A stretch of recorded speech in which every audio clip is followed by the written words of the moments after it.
So good day mga boss, welcome na naman po sa ating panibagong video. So yan mga boss, gagawa natin ng video mga boss o diagram itong Ayoto na H4 mga boss. So ito yung mini projector light ni Ayoto. So yan, ito yung gagawa natin mga boss. Bali L10 H4 ni Ayoto. Napakaganda niyan mga boss, napakalakas sa napakamurang halaga lang mga boss. At ito yung gagawin nating diagram mga boss para to sa MIUI mga boss, kasi meron tayong magiging project ngayon na MIUI. So parating na rin yung kanyang mga iba pang mga piyesa mga boss, kaya gagawa natin ng diagram mga boss, yung ating gagawing project dito sa Ayoto L20. So syempre yan yung pinaka magiging main na ano natin na piyesa, yung L10 nga ni Ayoto mga boss. So yan L10, Ayoto L10. Tapos ito ang mga iba pang natin kailangan mga boss. Power relay. Pwede din naman yung mga mini relay mga boss. Kayang-kaya rin naman yan. Kasi ito ay hindi naman ganun kalakas katulad ng mga malalakas na bi-LED projector. So yan. So ito gagamit tayo ng power relay ni Bosch. So original Bosch relay mga boss. Paano natin malalaman yan?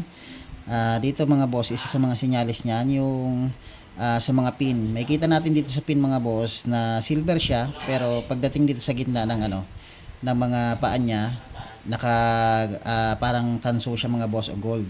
So yan yung mga isang palatandaan. Tapos yung tatak siyempre na Portugal, galing na Portugal o gawa ng Portugal mga boss. Maganda yung gawa dito sa kanyang mga pangalan mga boss. So yan, hindi ganun kalaki yung mga letter. Tapos etong bilog na to, so yan, hindi ganun kalaki. Kaya yan yung mga isa sa mga palatandaan yan mga boss na maganda yung ating gagamiting relay mga boss. So yan, Bosch relay. Tapos dito sa ating setup, gagamit din tayo ng remote mga boss, para pag once na pag-on natin ang ating setup mga boss o ating projector, automatic na naka-stack siya. Tapos pwede tayong mag-on ng remote para dun sa RGB mga boss o RGB setup natin para iwas tayo huli mga boss. So yan yung ating gagamitin na switching niya mga boss. Hindi tayo gagamit ng ibang switch. So ang gagamitin natin remote mga boss para sa switching ng ating back to stock. So ayan. So yan yung mga kailangan natin mga boss. Tapos syempre wires mga boss. So ngayon tabi na natin to. Tapos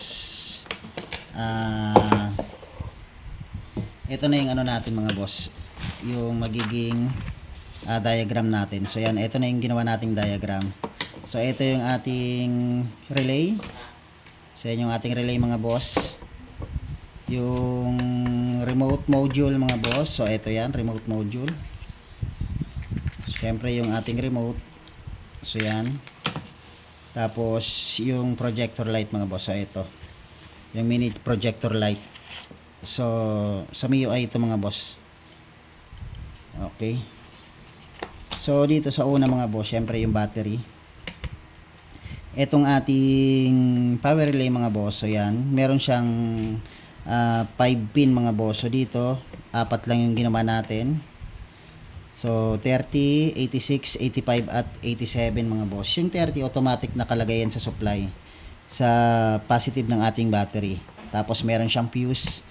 Kahit na ilagay natin yan 15 ampere mga boss na fuse. So mas maganda yung mga original na fuse mga boss, kasi kahit na maglagay tayo ng 35 o 30 na ampere dyan mga boss, kung local naman yung ating ilalagay, iinit yan lang yan mga boss. Lalo na dun sa mga malalakas na projector light, yung mga umaabot ng 160 watts mga boss o 170 watts na projector light. So iinit at iinit yan mga boss, masusunog yan kapag hindi maganda yung wiring at yung ating fuse na ginamit. So dito yung 30 sa supply na may fuse bago dumating ng battery mga boss. Tapos yung 85 mga boss sa ACC para pag once na nag-open tayo ng ating motor, dun lang siya mas papasukan mga boss ng supply dito. So yung ating 86 sa negative, yung ating 87 naman mga boss, pag once na nag-on na tayo ng motor o nag-on na tayo ng ating accessories mga boss, yung kuryente mula dito sa 30 mapupunta dito sa 87. Ito yung tinatawag nating one setup relay mga boss.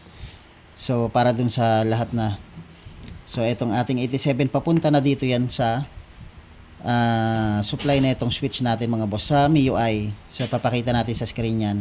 So ito yan mga boss. Tapos etong sunod na switch nya, pag inangat mo yan mga boss, o switch mo yan, yan yung park light natin. So yan yung sunod na switch natin, park light. So yung wire nyan, ilagay natin mga boss dito sa module natin. Dito sa module ng ating remote mga boss. So yan, ilalagay natin yan mga boss dito sa positive. Tapos common mga boss.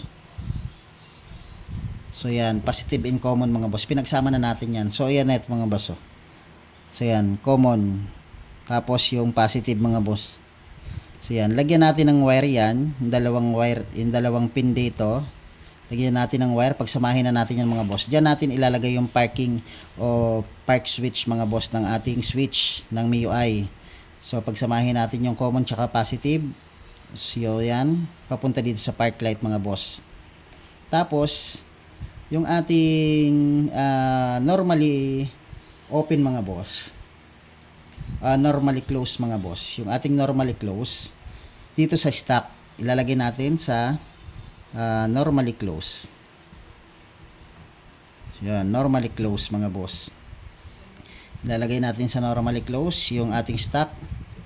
Tapos yung normally open naman mga boss, so yan, dito naman yan sa RGB. So para pag once na nag-park light ka mga boss, halimbawa hindi yung pa-inon mga boss, nandito lang naka-stack lang yung ating supply dyan. Pag once na nag-park light ka ng MIUI mo, automatic masusupplyan tong ating positive at saka common. Etong positive at common mga boss, automatic naman na tatagos na yung kuryente dito sa normally close mga boss. So yan, iilaw na yung ating stock mga boss. Pag once na on ka naman ng iyong remote mga boss, pag in-on mo yan, yung kuryente mula dito sa stock mga boss mapupunta naman dito sa RGB. So ganun siya mag-connect mga boss. Tapos syempre kagandahan dyan mga boss, halimbawa pinatay mo yung motor mo, mawawalan ng supply to, pati yung park light. Pag on mo mga boss, pag on mo ng motor mo, automatic na ang iilaw pa rin yung stock. Mag-on lang yung RGB mo o yung pang harabas mo mga boss, o yung pang mga mga grandstand mga boss, grand style. Pag once sa in-on mo tong remote natin, so hindi natin makakalimutan yan mga boss. Kasi pag once na nag-on tayo ng motor o nagpatay tayo ng motor, pagka-on mo automatic na iilaw yung stock. Mag-on lang yung RGB mo o yung pangpormahan mo mga boss pag once na nag-on ka ng remote mo. So ganun siya pa-function mga boss. So dito talaga yung control natin. Hindi na tayo maglalagay ng extra switch para sa switching ng ating back to stock mga boss. So nung ating RGB. So yan mga boss, tapos na tayo dito sa remote, tsaka dito sa relay. Sunod naman mga boss, papaganahin natin yung ating so yan yung ating mini projector mga boss. So ito yung ating mini projector. So yan. So yung ating mini projector mga boss ay dito na siya. Diba nasa park ka? So yan. Pag switching mo sa dulo mga boss, automatic na masusupplyan na yung ating low. Connected siya dyan mga boss. Tapos yung wire neto ng ating low, ilagay natin sa low ng ating H4 mga boss. So yan yung ating H4. So yan, yung gitna, yung gilid na yan mga boss. So makikita natin yan dito eh. So yan, tatlong letter yan, E, L, tapos H. Yung E mga boss, yung negative natin. So yan yung E, yung negative. Yung L, yan yung low. Tapos yung eto na sa gilid na to, yung may H mga boss, yung may H na yan, yan yung ating high beam mga boss. So ganyan siya gumagana. So ngayon yung ating L o yung low beam natin, ng switch natin mga boss, tatagos na yan dito sa low beam. So yung wire niyan mga boss, ilagay natin sa low beam. Low beam, tapos high beam mga boss, negative tong isa. So yan. So tatagos na yung ating low beam dito sa ating mini projector. So yan, dito sa ating mini projector. So ngayon, ang mangyayari mga boss, pag once na gusto mong baguhin yung ilaw mga boss, kasi etong ating mini projector mga boss ni Ayoto, so yan, tri-LED yan mga boss. Meron siyang tatlong kulay na yellow, white, tsaka combination mga boss. So kung gusto mong baguhin yung kulay ng mini projector mo, ito, gusto mong gawing na white, kasi yung low beam na ito mga boss yellow. Tapos ang sunod mga boss white, tapos combination mga boss. Patayin mo lang uli siya, balik mo sa park light, tapos buhayin mo uli yung low. So magbabago na yung kanyang kulay mga boss. Hanggang tatlo yan, tricolor mga boss. Patay-sindi mo lang yung low. So magbabago yung ating kulay ng ating mini projector mga boss. Ganyang kaganda itong ating Ayoto mga boss. So makikita nyo mga boss, napaka-solid niyan. Tricolor. Tapos may napakalakas na panyan mga boss, para hindi ganon basta-basta iinit yung ating mini projector. Napaka-solid ng pagkakagawa dito mga boss. Makikita nyo naman. So yan. Tapos syempre, nakalow tayo. Kung gusto mo mag-high mga boss, diretso mo lang dito yan sa high. So yan. Pindutin mo lang yung ating switch dito sa high. So ngayon, masusupply na tong high beam natin. Tapos iilaw na yung ating high beam mga boss, na meron niyang spotlight mga boss. So may spotlight siya sa gitna. Yan yung pinaka high beam ng ating mini projector mga boss. So meron din tayong nabibili na switch mga boss na may automatic na may passing switch dito. So dun gagana yung ating passing switch mga boss. Pwede natin palitan ito mga boss sa Mio. So yan mga boss yung ating mini biled diagram gamit itong ating Ayoto na tri-LED mga boss, L20. So yan, L20 ni Ayoto. So yan yung para sa kanyang diagram mga boss, kung paano siya gagawin. One setup relay na meron siyang remote mga boss para sa back to stock natin.